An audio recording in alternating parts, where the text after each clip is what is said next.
Hi friends, அனைவருக்கும் காலை வணக்கம். நான் உங்கள் சந்தனா சுந்தரையா. இன்றைக்கி ஸ்டாலுக்கு வந்து களி ரெடி பண்ணிடுவோம். அதே நேரத்தில் இங்கிட்டு உலையும் வச்சுட்டேன். டக்கு டக்குன்னு வேலையை முடிச்சிடலாம் அப்படின்னு சொல்லிட்டு.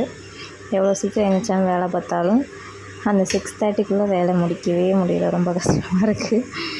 அது பசங்களுக்கு களி எடுத்து வச்சுருக்கேன். நாங்கள் எல்லாருமே காலையில் கொஞ்சம் கொஞ்சம் சாப்பிட்ருவோம். அதனால் ஒரு 2 கிண்ணத்தில் எடுத்து வச்சுருக்கேன். பாப்பாவுக்கு, இலக்கியனுக்கு, பெரியார் குடி சாப்பிட மாட்டார். அடுத்து அப்பாவுக்கு, எனக்கு. மாற்றிடுவோம். பாய். பார்த்து எடுத்துகிட்டு வரேன். பிரண்டை துவையல் தான் பண்ண போகிறோம். பிரண்டை நல்லெண்ணெயில் வறுக்கிறேன். கொஞ்சம் சோயா பீன்ஸ் இருக்குது. சோயா பீன்ஸ் வச்சிடலாம்னு சொல்லிட்டு அதுக்கும் ரெடி பண்ணிகிட்ருக்கேன். இதை எடுத்துகிட்டு இப்போ சின்ன வெங்காயத்தை போட்டு வறுத்துடலாம்.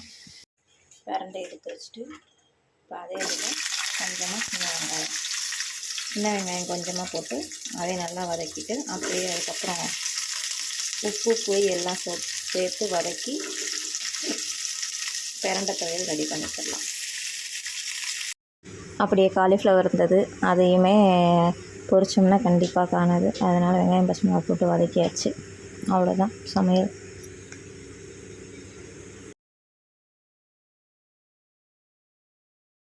ஃபைனலாக என்ன சாப்பாடுன்னு பார்த்துடலாம்.